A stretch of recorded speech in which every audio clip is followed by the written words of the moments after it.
Ang kwentong ito ay hango sa totoong buhay. Karanasan ito ni Orlan. Taong 1980, San Isidro, Surigao del Norte.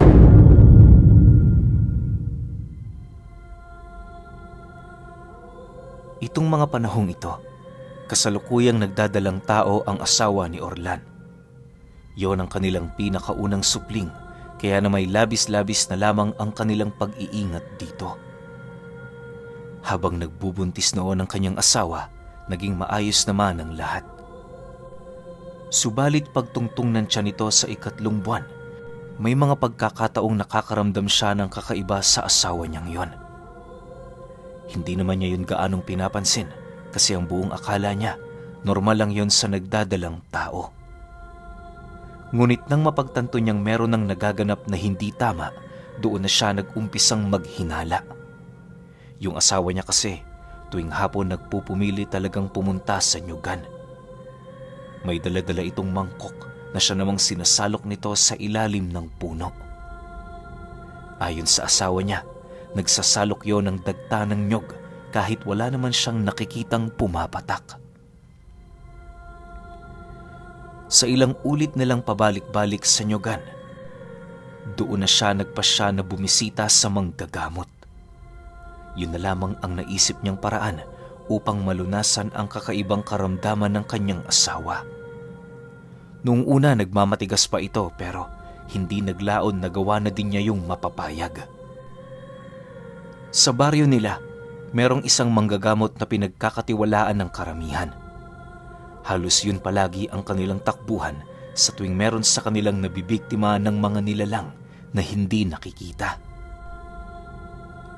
Ayon kay Orlan, magmula noong bata pa siya hanggang sa pagtanda niya, palaging ang matandang yon ang kanyang pinapagamutan ng kanyang mga karamdaman.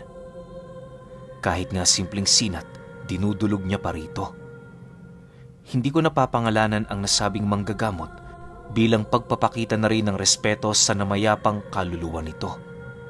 Isa din yun sa kabilin-bilinan ni Orlan bago siya nagpasyang ibahagi ang kwentong ito.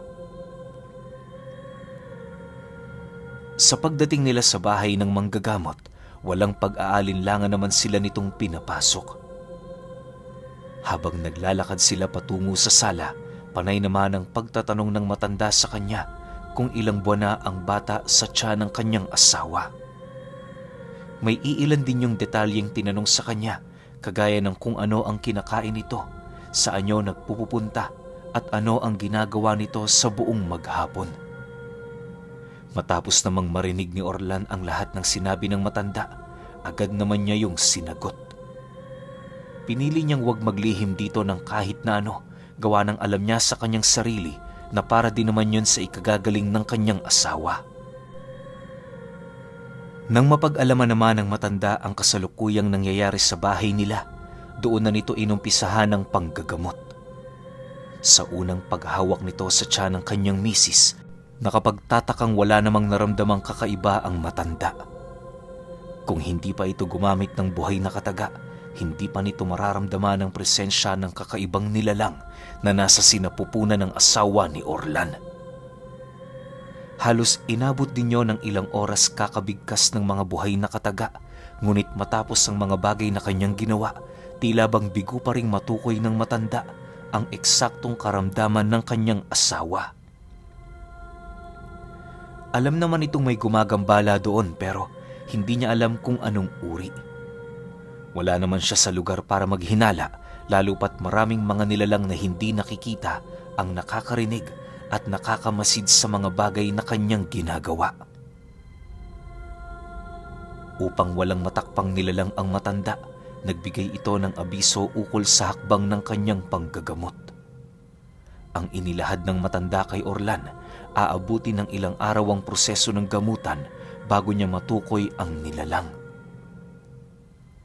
Kapag dumating na sa puntong nalaman na niya kung anong uri ang nilalang na gumagambala roon, madali na lamang yun para sa kanya na mapalayas. Orlan, bukas ng umaga bumalik kayo rito. Huwag kayong mag-alala, wala pang mangyayaring masama sa asawa mo. Masyadong bata pa ang anak ninyo para pagkainteresan ng mga demonyong naninirahan dito sa baryo. Ang gawin mo lang, bantayan ang lahat ng kanyang ginagawa. Pakiramdaman mo din ang nyoga na inyong pinupuntahan, baka sakaling meron ka doong madiskubre. Wika ng matanda. Matapos nitong mailahad ang bagay na yon, naglagay ito ng pangontra sa tiyan ng kanyang asawa. Sa pagsapit ng 4:00 ng hapon, umuwi na nga sila, gawa ng hindi na mapakali ang asawa niyang yun sa bahay ng matanda. Ang inaalala kasi nito, magsasalok pa yon ng dagta sa nyug. Dahil sa wala naman siyang magawa para yon ay pigilan, minabuti na lamang niyang sundin ang nais nito. Nang makaalis na sila sa bahay ng matanda, dali-dali naman nilang tinungo ang nyugan para magsalok ng nasabing dagta. Bagaman wala siyang nakikitang dagta ng nyug, minabuti niya pa ring sundin ang nais nitong mangyari. Sa pagtalikod ng araw sa kalangitan, walang ibang nasilayan sa lugar itong si Orlan, kundi dilim ng paligid. Yung asawa niya walang pangamba. Ang inaalala lang nito ay ang dagta na kanyang makukuha. Matapos niyang mapagtanto na medyo madilim na sa lugar, minabuti na niyang puwersahan yung hatakin pabalik sa kanilang tahanan. Wala na siyang pakialam kung magalit pa ito sa kanya dahil sa isip-isip niya, delikado na sa lugar na yon. Kahit alam niyang wala doong mga dumadaang masasamang loob, hindi niya maiwasang mabahala sa paniniwalang baka may nagmamasid na sa kanilang aswang. Habang binabagtas nila ang daan, panay naman ang kanilang pagtatalo. Hinayaan na lamang ito ni Orlan dahil sa isip-isip niya, ang mahalaga ay makauwi silang dalawa. Sa pagdating nila sa kanilang tahanan, mas lalo pang tumindi ang kanilang pag-aaway. Kung ano-ano na noon ang sinasabi ng kanyang asawa, gawa ng hindi niya napagbigyan ng kagustuhan nito. Hindi ka ba nagsasawa sa ginagawa mong yan? Araw-araw na lang pumupunta tayo roon. Wala ka namang nakukuha. Ano ba kasi ang nakikita mo sa lugar na yon? Nababaliw na talaga ako sa'yo. Hindi ko na alam kung anong gagawin ko eh. Wika ni Orlan nang hindi na niya maatim ang sakit na kanyang nararamdaman. Nang mapagtanto ng kanyang asawa na siya ay galit na, pinili nitong huminahon kahit papaano. Alam kasi nito ang ugali ni Orlan kapag galit. Ayon sa kanyang asawa na kahit ilang ulit man niyang sabihin dito ang kanyang kinukuha, hindi niya pa rin yun maiintindihan. Naniniwala kasi ito na siya lamang ang nakakakita sa dagtang kanyang sinasabi. Dahil sa naging rason ng kanyang asawa sa kanya, doon na nagkaroon ng pagkakataon si Orlan para tanungin kung ano ba talaga ang kinukuha niya sa punong yon. Nang marinig naman ito ng kanyang asawa, isa lang ang sinabi nito sa kanya at yun ay ang dagtang kinukuha nito ay proteksyong ibinibigay ng engkanto.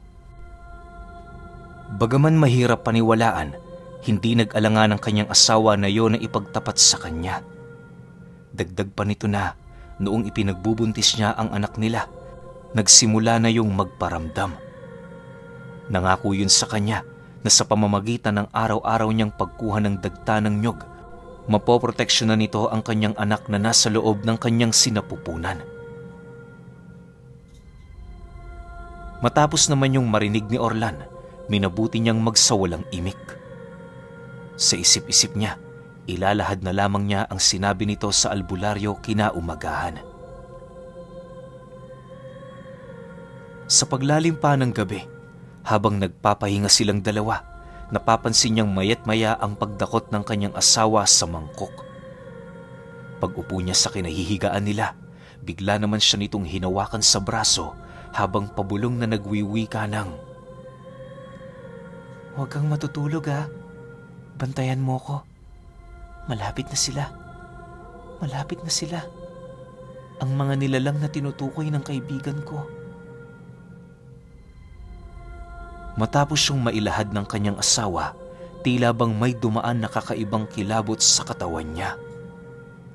Pakiramdam niya lahat ng sinasabi nito sa kanya ay walang halong biro. Lahat totoo at pawang magaganap noong gabi. Makalipas pa ang ilang minuto, ni karampot na puyat walang dumalaw sa kanya. Yung asawa niya noon, panayang pagbalikwas, subalit hindi naman niya yun gaanong pinapansin. Sa paglalim pa ng gabi, kahit gumagawa na siya ng paraan para matulog, tila bang bigo pa rin siyang makaramdam ng antok. Iba't ibang posisyon na din ng paghiga ang kanyang ginawa pero tila bang hindi siya pinapahintulutan ng kanyang katawan na magpahinga. Maya-maya pa, sa pagtahimik ng paligid, mas lalong nakaramdam ng kaba itong si Orlan. Yung pakiramdam na parang may nagmamasid at may nag-aangil sa likuran mo kahit wala naman. Ganon na ganon ang kanyang pakiramdam noong gabing yon. Ayon nga sa kanya, na kung may katiting na bagay lamang noon ang nakagawa ng malakas na ingay sa sahig nila, baka inatake na siya sa puso. Dagdag pa niya na, yun lang din ang unang beses na nakaranas siya ng ganoong kaba sa katawan niya. Pilit naman niya yung nilalabanan pero bigo pa ring mangibabaw sa kanyang katawan ng kanyang tapang. Akala ni Orlan hanggang doon lang ang lahat ng kanyang mararanasan pero sa pagtungtong ng alas 11 ng gabi, mas lalong tumindi pa ang takot na kanyang nararamdaman sa paligid. Sa isang iglap, nakarinig siya ng kakaibang huni sa labas ng kanilang bahay. Paulit-ulit nagparamdam ang huni ng kakaibang nilalang na yon na siya namang labis na nagbigay kilabot sa kanya. Habang patagal ng patagal, papahina naman ng papahina ang huning yon. Akala niya nasa malayong parte ng kanilang baryo ang nilalang, subalit makalipas lang noon ng ilang minuto, laking gulat na lamang niya nang dahan-dahan na niyang maramdaman ang paglalakad ng nilalang sa bubong ng kanilang bahay. Nagkataon naman noong gawa sa pawid ang kanilang bubong kung kaya't ramdam niyang merong mabigat na hayop ang nakadagan dito. Wala siyang ideya pero pakiramdam niya anuman ang hayop na naroon sa itaas, mapanganib ito. Maya-maya pa, dahan-dahan na niyang nararamdaman ang pagbalikwas ng kanyang asawa, indikasyon na may masakit sa tiyan nito. Ilang ulit niya pa yung ginising, subalit nakapagtatakang nananatili itong tulog. Sa sobrang takot ni Orlan, walang pagdadalawang isip naman niyang kinuha ang kanilang talibong, sabay sigaw ng, "Magpakita ka! Demonyo ka! Huwag kang magtago dyan! Lubayan mo kami ng asawa ko!" Paulit-ulit itong isinisigaw ni Orlan hanggang sa dumating ang puntong nasipat niyang paisa-isa ng nagliliwanag ang bawat bahay ng kanyang kapitbahay. Nang may kumatok sa kanilang pinto, doon niya pa lamang naramdaman ang paglisan ng bigat ng presensya sa kanilang tahanan. Dahil sa pangyayaring yon, agad naman niyang kinausap ang kanyang mga kapitbahay na tumungo sa kanila. Humingi siya doon ng tawad sa kadahilan ng hating gabi na nagwawala pa siya. Naunawaan naman ng mga ito ang kanyang ginawa dahil ayon sa kanyang mga kababaryo, normal na ang ganoong gawain tuwing may buntis doon. Ang iba nga, hindi lang sigaw at pagmumura ang ginagawa. Sa pagsapit ng umaga, nanatiling tulog pa rin ang kanyang asawa. Humihinga naman ito, ngunit nakapagtatakang hindi siya nito nagagawang marinig. Sinubukan na din yung kurutin at sampalin ng marahan ni Orlan pero hindi pa rin yon nagising. Nang wala na siyang maisip na paraan, nagkusa siyang tumungo sa bahay ng albularyo para humingi ng tulong. Matapos naman itong mapag-alaman ang nangyari sa kanyang mag-ina, hindi na din yon nagtagal sa bahay niya. Sa pagdating nila sa bahay nila Orlan, bumungad sa matanda ang kalunos-lunos na sinapit ng kanyang asawa. Ayon dito, muntik-muntikan nang mapatay ng nilalang ang kanilang anak gawa ng nasa likurang bahagi na ito ng tiyan. Wala namang malubha itong natamong pinsala dahil ayon sa albularyo, parang merong nagprotekta dito. Hindi niya matukoy kung ano ang nilalang na yon. Subalit malakas ang kutob niya na maaaring yon ang palaging pinagkukunan ng dagta ng kanyang asawa. Sa pagpapatuloy ng pagramdam ng matanda, tanging mga marka na lamang ng aswang ang kanyang nakita. Upang hindi na ito mas lalo pang kumalat sa paligid, ang ginawa niya, sinunog niya ito sa pamamagitan ng banal na tubig. 9 beses ding umikot sa bahay nila ang manggagamot, masigurong nagawa na nitong malinis ang kabuuan ng kanilang tahanan. Sa pagtatapos ng ritual na isinasagawa ng matanda, dahan-dahan naman itong nilapitan ng asawa ni Orlan na halos hindi na makatayo sa higaan. Huwag ka nang mag-alala. Wala namang peligurong nangyayari sa kanya. Normal na bagay na yan sapagkat nakipaglaban siya sa mga nilalang na hindi niya nakikita. Pero huwag kang magpakakampante, Orlan. Kahit narito kayo sa loob ng bahay ninyo, may posibilidad pa rin siyang magambala ng aswang. Ang gawin mo, maghapon kang magbantay sa labas ng inyong bahay sa mga taong kaduda-duda para sa iyo. Wika ng matanda. Matapos nitong makapagbigay ng babala, agad naman itong tinulungan ng kanyang asawa. Hinilot yon ng hinilot ng albularyo hanggang sa may isaayos na nito ang kalagayan ng kanilang anak. Makalipas lamang ang kalahating oras, tuluyan na nga yung nagpaalam sa kanila. Bago ito umalis ng kanilang tahanan, nag-iwan niyo ng isang kulay puting kandilang nakasindi sa kanilang altar. Hindi naman yun pinatay ni Orlan, gawa ng naniniwala din siya na proteksyon yun ng matanda para sa kanyang pamilya. Matapos niyang gawin ang lahat ng kanyang gawain sa loob ng kanilang tahanan, agad naman niyang sinunod ang nais ng matanda. Bagaman nais sumama noon ang kanyang asawa, mariin niya yung tinutulan gawa ng napakamapanganib ng paligid. Sa pagpapatuloy ng kanyang pagmamasid, wala naman siyang ibang nakita sa daan kundi ang mga magsasakang may mga daladalang ani. Hinayaan naman niya ang mga ito dahil normal na ang mga kaganapang yon sa harap ng bahay nila tuwing gabi. Makalipas lamang ang ilang minuto ng kanyang pagmamasid, napadaan ng isang matandang may hila-hilang aso.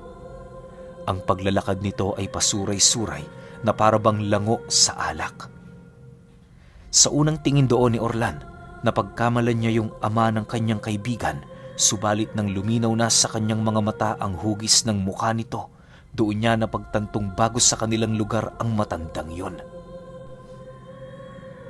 Habang pinagmamasdan niya ang matanda, kung ano-ano naman ang pumapasok sa kanyang isipan ukol sa nais niyang gawin sa taong yon.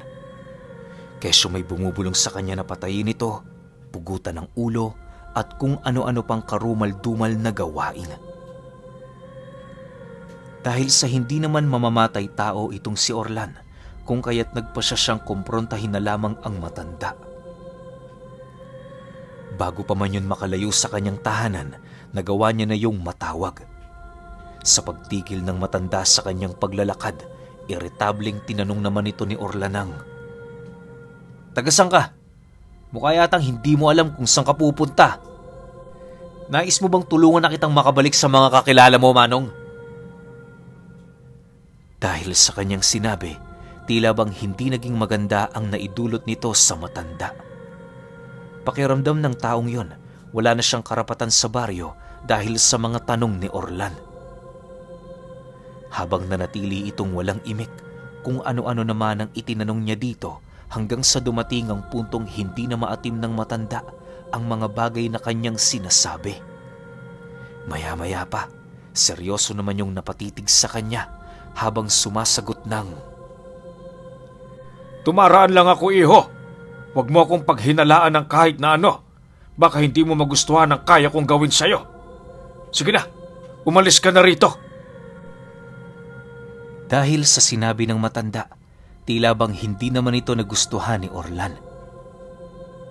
Sa pagpapatuloy ng kanilang pag-uusap, walang pagdadalawang isip naman niya yung sinapak na siyang naging sanhi upang bumagsak yon sa lupa. Dahil sa hindi naman gaanong kalakasan ng kanyang binitawang sapak, kaya na may hindi naglaon, nakatayo na rin ang matanda.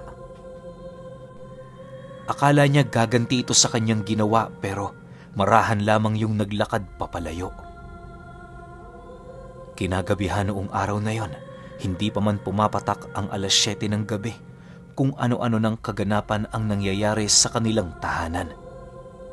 Marami na din siya doong naririnig na ingay, kagaya ng huni ng tiktik at wakwak na animoy nasa paligid lang. Nag-umpisa na ring makaramdam ng kakaiba ang kanyang asawa na siya namang labis niyang ikinabahala. Nang hindi na nito makayanan ang sakit ng kanyang tiyan, mariin naman itong pinakuha kay Orlan ang itinago nitong dagta ng nyug. Matapos niyang marinig ang naging abiso nito sa kanya, hindi naman siya nagdalawang isip para yon ay kunin. Pagdating niya sa ilalim ng kanyang silid, tumambad sa kanya ang isang mangkok na merong takip na kulay puting pinggan. Pagsilip niya sa loob nito, wala naman siya doong nakita kundi mga lawa ng mga gagambang bahay.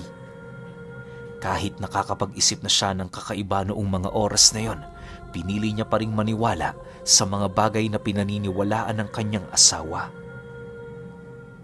Sa paglapit niya sa kinaroroonan nito, agad naman itong hinawakan ng kanyang kamay habang nagwiwika ng, "Ikaw na ang maglagay ng dagtang yan sa tiyan ko, Orlan. Huwag mo masyadong damihan. Pakunti-kunti lang para umabot yan hanggang umaga." Matapos nitong makapagsalita, agad naman itong ipinikit ang kanyang mga mata. Si Orlan naman noon nanatiling tahimik sa kabila ng kanyang ginagawa. Noong una wala talaga siyang nasisilayang kakaiba sa mangkok na yon, subalit dahil sa kanyang paniniwala na yon ang ikagagaling ng kanyang asawa, unti-unti nang lumilinaw sa kanya ang dagtang tinutukoy nito. Ayon kay Orlan, kaya pala hindi niya makita ang dagta, gawa ng para ba itong hangin. Ang tanging magagawang masilayan mo lamang roon ay ang mahihina nitong paggalaw sa oras na hinahalo mo ito ng kutsara. Napakalambot ng dagtang yon na animoy hindi ito dumidikit sa kahit na anong bagay na magagawa nitong malapatan. Paglagay ni Orlan ng dagta sa tiyan ng kanyang asawa, laking gulat na lamang niya nang masipat niya yung pumasok sa sistema nito. Bagaman hindi niya alam ang nangyayari dito, pinili niya pa rin yung ipagpatuloy. Bukod kasi sa hindi na nakakaramdam ng sakit ang asawa niyang yon, naglalaho na din ang kanyang kaba at kapangi-pangilabot na tensyon sa paligid.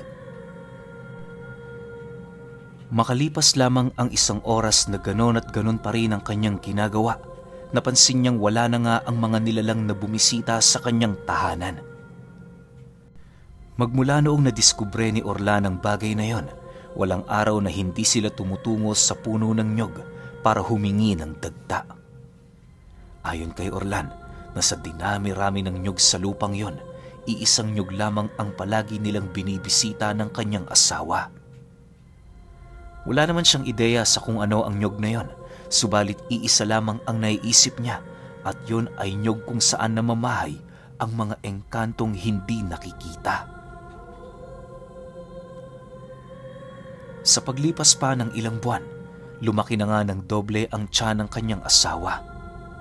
Pagsapit ng araw ng kapanganakan nito, napansin ni Orlan ang kulay asul na mga mata ng kanyang anak. Meron din yung napakaputing balat at halos karamihan sa wangis nito ay hindi nagmana sa kanilang dalawa. Kahit nagdududa si Orlan kung sino ang ama ng bata, ninais niya pa ring gabayan ito at ituring na anak. Naniniwala naman kasi siya noon sa kanyang asawa, gawa ng buong buhay nito, hindi pa ito nagloko. Pero alam niyo ba, na sa paglipas ng panahon, ang labis na ipinagtaka ni Orlan ay kung bakit napakadali sa anak nilang yon ang matuto ng lihim na karunungan. Animoy likas na sa katawan nito ang ganoong larangan, subalit mariin pa rin niya yung itinatanggi. Naniniwala si Orlan na ang abilidad ng kanyang anak ay nagawa lamang nitong makuha sa dagta ng nyog na hindi nakikita.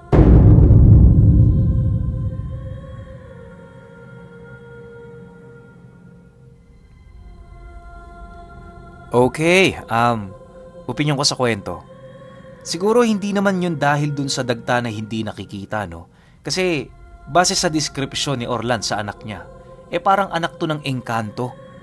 Hindi kaya naanak ka ng engkanto tong asawa ni Orlan tapos hindi lang siguro maamin ng asawa niya? Kasi pwede naman mangyari yun sa spiritual na mundo eh. Kaso nga lang, mabubuo yung bata sa physical na mundo. Siguro ginawa ng engkanto yun sa panaginip o kung saan mang klase ng spiritual na pwedeng padaanin ng engkanto yung, alam nyo na kung ano yung sinasabi ko. Pero ang mahirap lang dito, paano yung bata pag malaki na? Ano to, magiging manggagamot? Siguro unti-unti rin kukunin ng mga totoo niyang magulang kasi nga, hindi naman si Orlan yung tatay talaga eh. Pero meron namang say yung nanay dito kasi kung ayaw niyang ibigay yung anak niya dun sa mga totoong magulang nito, walang magagawa yung mga yun, di ba? Pero ewan ko, ang hirap ng sitwasyon ni Orlan. Kayo na ang bahala. Kung may opinyon kayo sa kwentong ito, comment nyo lang sa baba. Yun lang, hanggang sa susunod na kwento. Salamat.